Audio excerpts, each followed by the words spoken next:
చాలు.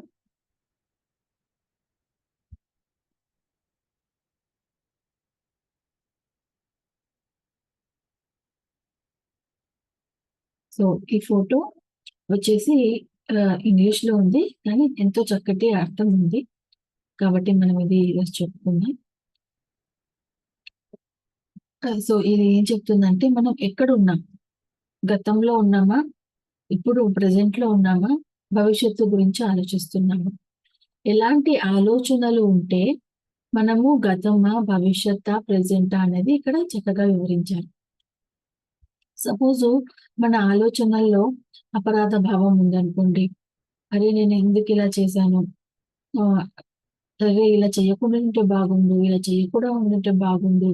అని ఫీల్ అయిపోతుంటే, లేకపోతే దేనికో బాధ పడుతుంటే, విపరీతంగా బాధపడుతుంటే, లేదా ఆహ్, ఏం జరిగిందా? ఇలా ఏం జరిగింది? ఏం జరిగింది? అని గతంలో ఆలోచిస్తుంటే,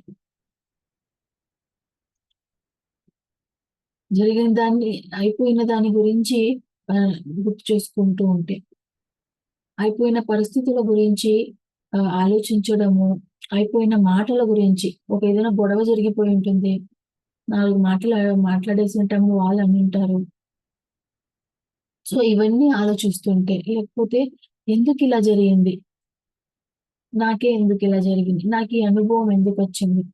నాకిలాంటి కల ఎందుకొచ్చింది? ధ్యానంలో ఇలా ఎందుకు కనిపించింది? నాకెందుకు ఇట్లా అన్నారు? ఇట్లా ఓవర్‌గా విశ్లేషిస్తూ ఉంటే, ఫస్ట్‌ది ఆహ్, ఏదైనా అపరాధ భావం విపరీతంగా ఇలా చేయకుండా ఉండుంటే బాగుండు అని మన మీద మనము అట్లా అనుకుంటున్నాం. దేనికైనా విపరీతంగా బాధపడుతున్నాం. ఏం జరిగింది గతంలో అని ఆహ్, దాన్ని తవ్వుతూ ఉన్నా. జరిగిపోయిన సన్నివేశాల్ని గుర్తు చూసుకుంటూ ఉన్నా. జరిగిపోయిన మాటల్ని గుర్తు చూసుకుంటూ ఉన్నా. విపరీతంగా ఆహ్, విశ్లేషిస్తున్నా. మనం ఎక్కడ ఉంటాము అంటే గతంలో ఉన్నట్టు లెక్క. అదే ఆహ్, భవిష్యత్తు గురించి ఆలోచిస్తున్నామంటే ఆహ్, నెక్స్ట్ ఏం జరుగుతుందో అనే భయం. తర్వాత ఆహ్, ఏం రాబోతుందో, అనుకోనిది ఏదొస్తుందో, ఎలా ఉంటుందో అనేది భయం. నెక్స్ట్ ఆహ్, ఎలా ఉంటుందబ్బా! ఆహ్, సపోజ్ పిల్లలు ఇప్పుడు వినట్లేదనుకోండి. మన మాట వినట్లేదు. సరిగ్గా చదువుకోవట్లేదు. లేదా మొండితనం ఎక్కువ, కోపం ఎక్కువ పిల్లల్లో. ఇలా ఉన్నప్పుడు మనం ఏం చేస్తాం? ఇప్పుడే ఇట్లా ఉన్నాడు. రేపు భవిష్యత్తు ఎట్లా ఉంటుంది? వీడి భవిష్యత్తు రేపు ఎట్లా ఉంటుందో? ఫస్ట్‌దొచ్చేసి ఏమొస్తుందో అనే భయం. ఎలాంటిదొస్తుందో అన్నది భయం. కొత్త ప్లేస్‌కి వెళ్ళాలి అంటే భయము. ఏదైనా కొత్తది నేర్చుకోవాలంటే భయము. సో, కొత్త ప్లేస్‌కి వెళ్ళాలి. లేకపోతే స్టేజ్ మీద మాట్లాడాలి. నలుగురిలో అనుభవం చెప్పాలి. ఏదైనా అది కి ఏదైనా తెలియని దాన్ని ఫేస్ చేస్తున్నాము అంటే ఒక భయం ఉంటుంది. లేదా భవిష్యత్తు ఎట్లా ఉంటుందో, ఇప్పుడే ఇట్లా ఉన్నారు. రేపు భవిష్యత్తు ఎట్లా ఉంటాదో అని చింతించడము. రేపు ఏం రాబోతోందో అని టెన్షన్ పడ్డము. టెన్షన్ పడ్డాము. లేదా ఇంకోటి ఒకవేళ ఇలా జరిగితే, ఇలా జరుగుతుందేమో. హ్మ్. నేను సపోజ్ ఒక వంట చేశాము. మామూలుగా ఆడవాళ్ళంతా అట్లే. అది సరిగ్గా కుదరలేదు. ఏదో టెన్షన్ వల్ల కొంచెం ఏదో తేడా కొట్టింది. అప్పుడేమనుకుంటాము తింటే వాళ్ళు ఇట్లా అంటారేమో, ఇలా అంటారేమో, ఇలా అంటారేమో, అలా అంటారేమో. ఎందుకు అలాంటి ఆలోచనలుంటాయంటే, గతంలో అలాంటివి ఫేస్ చేసి ఉంటాం. ఒక వంట సరిగ్గా చేయలేదు. అప్పుడు ఇంట్లో పెద్దవాళ్ళ దగ్గరనో, ఈ హస్బెండ్ దగ్గరనో, భర్త దగ్గరనో, వేరే వాళ్ళ దగ్గరనో ఒక విమర్శ తీసుకునింటాం. అది మనసులో గుచ్చుకుపోయి ఉంటుంది. పాతుకుపోయి ఉంటుంది. ఇప్పుడు అలాగే ఏదైనా వంట చేసినప్పుడు మంచిగా చేసినా, చెడుగా చేసినా వాళ్ళేమంటారో, వాళ్ళు తిని ఏమంటారో అని ఆలోచిస్తున్నాం అనుకుంటే, లేదా ఇంకా వరస్ట్‌గా ఆలోచిస్తాం. ఎట్లా అంటే రోడ్డు మీద వెళ్తున్నారు. హ్మ్.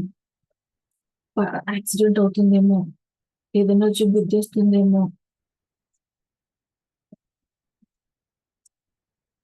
లేదా ఎవరైనా ఎత్తుకుపోతారేమో, ఎత్తుకుపోతే రేపు ఎట్లా నాకు అసలు జరిగి ఉండదు.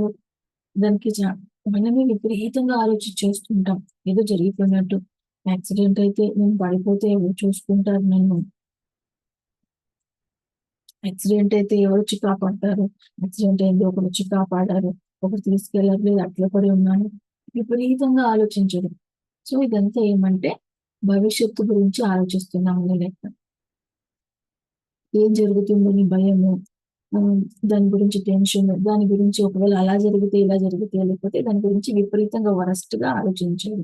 ఇదంతా మన ఆలోచనల్లో ఉంది అంటే, మనము భవిష్యత్తులో ఉన్నాము అని. అదే మన ఆలోచనల్లో స్పష్టత, స్వీకరించే గుణం, ప్రెజెంట్‌లో ఆనందంగా ఉండడం, అర్థం చేసుకోవడం, ప్రశాంతంగా ఉండడం, కృతజ్ఞత భావన ఉండడం. ఇవన్నీ ఉంటే మనం ప్రెజెంట్‌లో ఉన్నట్టు. స్పష్టత అంటే మనకు జీవితంలో జరిగే వాటి పట్ల స్పష్టత. ఏమాత్రం ఉండదు. ఏది జరిగినా అక్కడ మనకి క్లారిటీ ఉంటుంది. ఒకటి జరిగినా దానికి మనకు అవగాహన ఉంటుంది. ప్రశ్న ఏమి ఉండదు. యాక్సెప్టెన్స్. సో మనకేది జరిగినా మనకు మంచిగే జరిగిందనో, లేకపోతే మనం చేసినందుకే ఇలా జరిగిందనో, మనమే ఈ జీవితాన్ని ఎంచుకొచ్చాము అనే యాక్సెప్టెన్స్ ఉంటే మనం ప్రెజెంట్‌లో ఉంటాం. మనం ప్రెజెంట్‌లో ఉన్నట్టు. సో మనం ప్రెజెంట్‌లో ఉంటే స్పష్టతగా ఉంటాం. ఏది జరిగినా దానికొక కారణం ఉందనో, లేదా మనం చేసినందుకు ఇలా జరిగిందనో, లేదా మనకేదో నేర్పించడానికి వచ్చిందనో ప్రశ్న ఉండదు.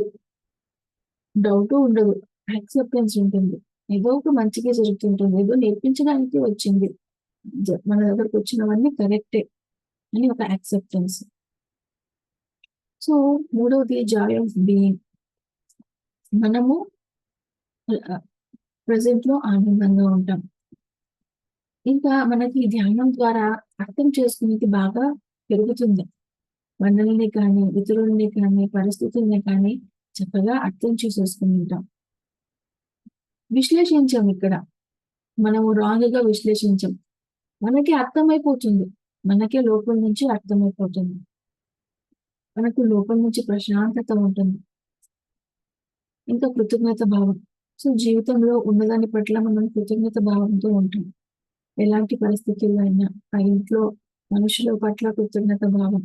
సో, ఇట్లాంటి పరిస్థితి వల్లే కదా నాకు ఈ జ్ఞానం దొరికింది. ఇలాంటి ఛాలెంజ్ వల్లే కదా నాకు జ్ఞానం దొరికింది. సో, అంటే ప్రతిదానికి ఒక కారణం ఉంటుంది. అన్నిటి పట్ల మనకి కృతజ్ఞత భావం ఉంటుంది. ఇంట్లో ఇట్లాంటి భర్త ఉన్నందుకు నాకు థాంక్ యూ. ఇలాంటి అత్తమామల వల్ల థాంక్ యూ. ఇలాంటి పిల్లలు ఉండడం థాంక్ యూ. ఉండడం ఎంత అదృష్టమో. సో, వీట్ల వల్లనే నేను ఇవన్నీ నేర్చుకోగలిగాను. ఇవన్నీ సాధించుకుంటున్నాను అని ఇట్లా కృతజ్ఞత భావన కలిగి ఉండడం.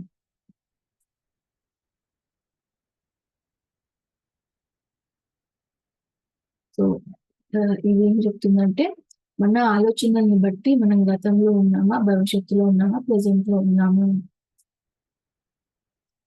మన ఆలోచనల్లో అపరాధ భావము, జరిగిన దాని గురించి ఆలోచించడము, విశ్లేషించడము, గతం ఇవన్నీ ఉంటే మనం గతంలో ఇరుక్కుపోయాము.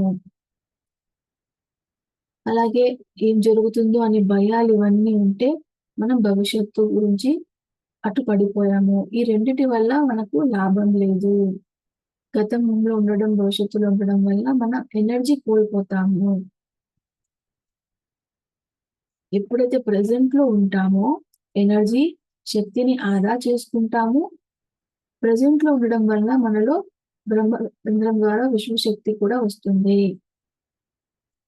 ప్రెజెంట్‌లో ఉండడం వల్ల శక్తి ఆదా అవుతుంది.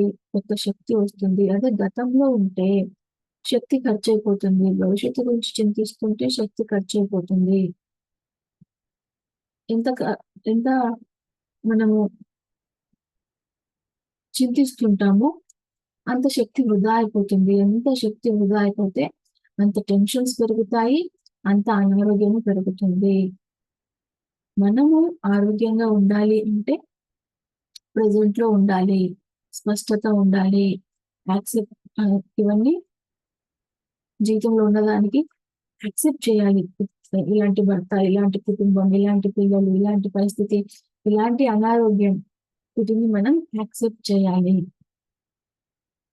ప్రెజెంట్‌లో ఉండడం, అర్థం చేసుకోవడం, ప్రశాంతంగా ఉండడం, కృతజ్ఞత భావంతో ఉండడం. ఇవన్నీ ఉంటే మనం ప్రెజెంట్‌లో ఉంటాం. ఎప్పుడైతే ప్రెజెంట్‌లో ఉంటామో ఆనందంగా ఉంటాం. శక్తిని ఆదా చేసుకుంటాం. ఇంకా శక్తిని పెంచుకుంటాం. ఇది ఫ్రెండ్స్.